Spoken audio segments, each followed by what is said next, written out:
Bonjour, ici CryptoElu, j'espère que vous allez bien aujourd'hui. Alors, sans tarder, comme d'habitude, on perd pas de temps sur ma chaîne. Le prix du XRP est à 49 cents 77 en hausse de 8% depuis 24 heures et quand même depuis 34% depuis 7 jours. Les marchés se portent plus que bien avec 1, quasiment 4 trilliards de dollars.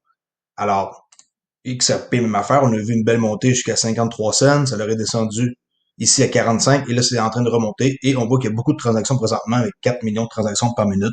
Quantum 42%, ADA 23%, SIA 19%. Alors félicitations à ceux qui ont de la crypto, qui sont dans le vert parce que depuis 48 heures, c'est assez bon.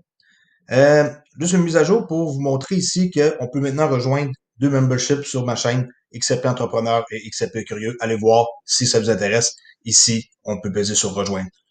Sinon, une mise à jour sur mon robot, MetaTrader 4. Il y en a qui m'écrivent beaucoup depuis quelques jours. Ils pensent que pour 14,99, ils ont une technique de trading et qu'ils vont pouvoir trader. C'est faux. C'est un robot qui va servir, je rappelle, à placer votre stop à votre place et placer vos profits à votre place pour pas que vous interveniez manuellement. Alors, ça sert à ça. Ça sert pas à trader, puis c'est pas lui qui va décider à votre place. Mais il va placer, par exemple, votre stop puis votre take profit. Alors, je vous montre un exemple.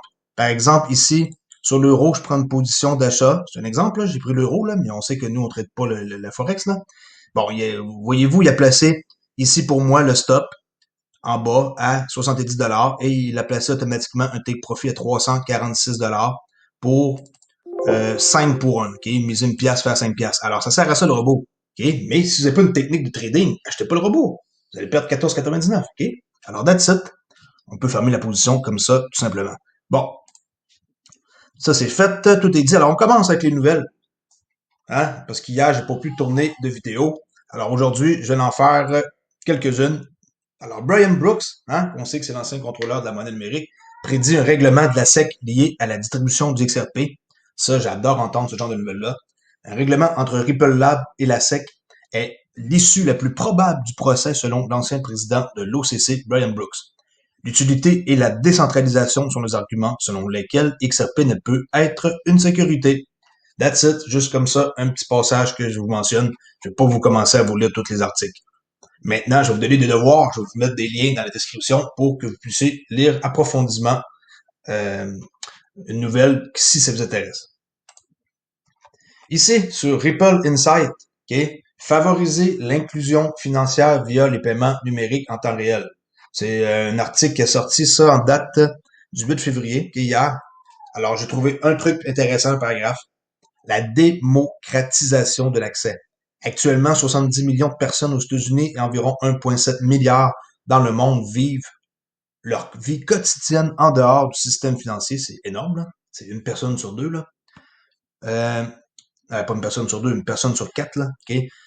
Pour ces personnes, les routines que nous tenons parfois pour acquises, payer des factures, encaisser des chèques, envoyer de l'argent à la famille, construire un crédit, sont incroyablement chronophages. Chronophage, c'est une perte de temps, là, et de coûts prohibitifs, même si elles sont suffisamment d'argent pour avoir besoin de ces services.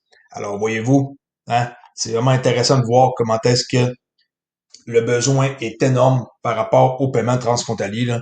C'est vraiment un truc là, que faut vous embarquer immédiatement, même si je suis pas un conseiller financier.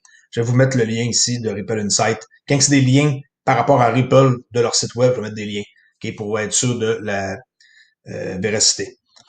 Ici, la BIS, la Bank of International Settlement, la Banque des règlements internationaux, il y a une conférence bientôt qui s'en vient, le 18 et 19 mars, conférence en ligne. OK, ça va parler, dans le fond, des 10 dernières années, des systèmes des paiements nationaux. Qu'est-ce qu'ils ont subi comme transformation, là? C'est assez radical, merci. Des nouvelles méthodes et interfaces de paiement ont changé. De nombreuses innovations sont en cours à cause de qu'est-ce qui s'est passé l'an passé. Alors, ça va rassembler un paquet de monde ici, comme on peut voir, là. Il y a bien du monde intéressant là-dedans. J'ai même vu une personne du Canada, là, Caroline Wilkin, sous-gouverneur des finances ou l'économie, quelque chose comme ça. Bon, il y a plein de monde, là, l'ancien Goldfried Lebrand, l'ancien PDG de Swift. Il y a plein du monde là-dedans intéressant. OK? Alors, il y a une conférence, si ça vous intéresse. Et ici, on peut voir le communiqué quand ils avaient demandé ici plus d'infos, là. Et j'ai trouvé une information là-dedans, dans le communiqué de la BIS, là. Et l'information, c'est une question dans le fond qui se pose là, en anglais. Ça dit What lesson can be learned from international card chain and initiatives such as Swift, GPI. Alors, qu'est-ce qui peut être dans le fond, qu'est-ce qu'ils ont appris par rapport à Swift? Hein? On sait que ça coûte cher, ça coûte 35-40 pièces envoyer un paiement international. Alors, c'est intéressant de voir. Et l'alternative à Swift, Swift va pas disparaître jamais, là, et quoi? XRP. Je vous dis tout de suite, moi, c'est comme ça que vous devez le comprendre. On continue ici avec le ministère japonais, ici qui a de l'air sérieux, moi, mes amis, wow. Je sais pas si tout a de l'air frustré de même, là, mais bon.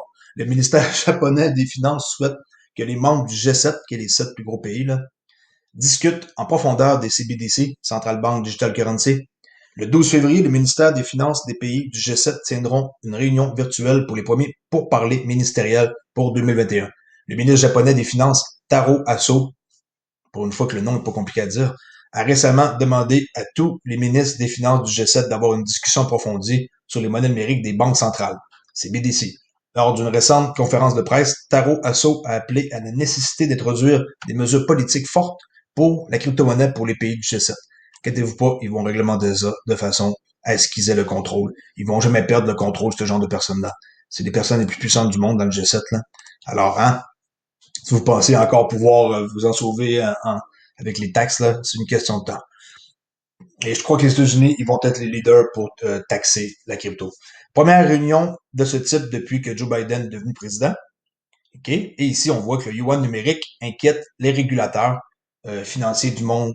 Alors, c'est sûr et certain que, en ce qui concerne le dernier développement du yuan numérique, les pays du G7 ont observé avec prudence les craintes de la Chine de prendre la tête du développement des CBDC. Le développement du yuan numérique a fait craindre qu'il ne remplace d'autres devises fortes utilisées par le commerce mondial. C'est ça qui rapporte le South China Morning. Le CBDC a occupé le devant de la scène pour les grandes puissances économiques.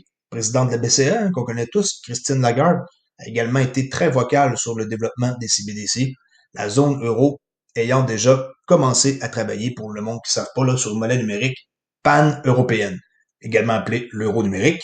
Hein, ça ne va pas casser la tête, hein, euro numérique. Plus tôt, l'Inde a également révélé son intention d'interdire toutes les cryptos et à développer sa propre monnaie numérique soutenue par la Banque centrale.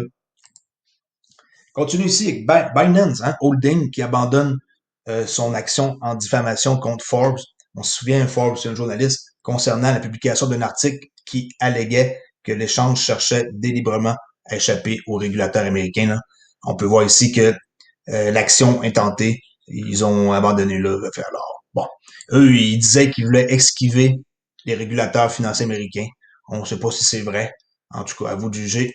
Ça fait déjà plusieurs mois de ça là, qu'on avait entendu parler. Ici, j'ai trouvé une nouvelle sur Crypto News. En quoi que 76,7 millions de XRP déplacés par deux géants de la cryptographie. Écoutez bien ça, là.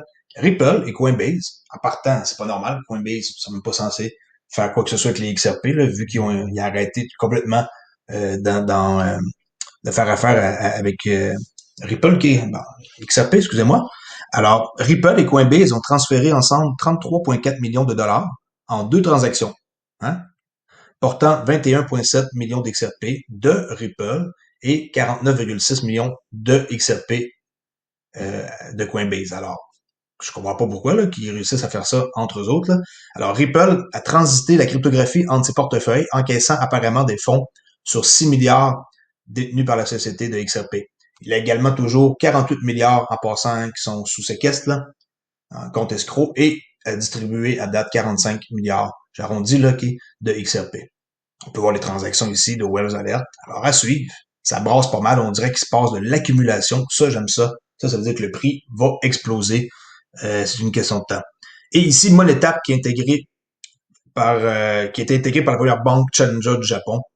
Ripple, qui a gagné la position la plus élevée en tant qu'actionnaire de SBI. On sait que c'est eux qui sont le plus de parts d'investir là-dedans dans SBI. Alors, il a investi énormément pour intégrer la fonction de MoneyTap, qui ont mis plein de cash avec l'application Kiash, qui est K-Y-A-S-H, pour comment ça se prononce là.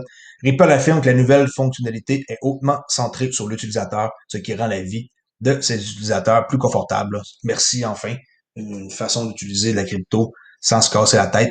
Avec 33% des parts en investissant dans mon étape, hein, 33, c'est beaucoup, là.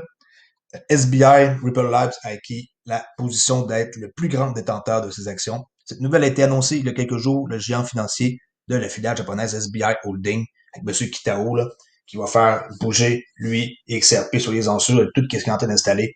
D'ici 2022, il va y avoir une banque, pas une banque, au lieu d'avoir comme le Tokyo Exchange, ils vont créer d'ici 2022 aussi une bourse, je cherchais le mot, au Japon, et la bourse, elle va être juste numérisée au complet. Alors ça, c'est vraiment top notch, là, comme les Anglais disent. Alors, ils ont prévu d'étendre la base de RippleNet à plus de 20 Japonais avant la fin de l'année. 20 banques japonaises. Très grosse nouvelle encore. Alors, pour aujourd'hui, c'est tout. Juste, je vous rappelle encore, vous pouvez me suivre sur Twitter à Olivier_XRP. Et non, on peut pas venir me parler en privé si je vous suis pas. Si vous voulez que je vous suive, comme j'ai dit tantôt, on peut ici adhérer à XRP Entrepreneur et vous allez pouvoir ici me parler en message privé sur Twitter sans aucun problème. Vous allez avoir une badge XRP comme en quoi vous êtes fidèle à ma chaîne et ici d'autres badges s'il n'y a pas juste XRP qui vous intéresse. Sinon, vous avez le XRP curieux qui regroupe tout, qu'est-ce que le entrepreneur possède. Mais en plus, je vais vous remercier à la fin de chaque vidéo, comme que je vais le faire à l'instant même. Ensuite, vous allez avoir accès à mon forum Discord. Alors, un merci à Denis Havel, Mr. Biggie et Nicolas Gauthier. Alors, je vous dis à la prochaine vidéo. Ici, Oli, Crypto Oli. Au revoir.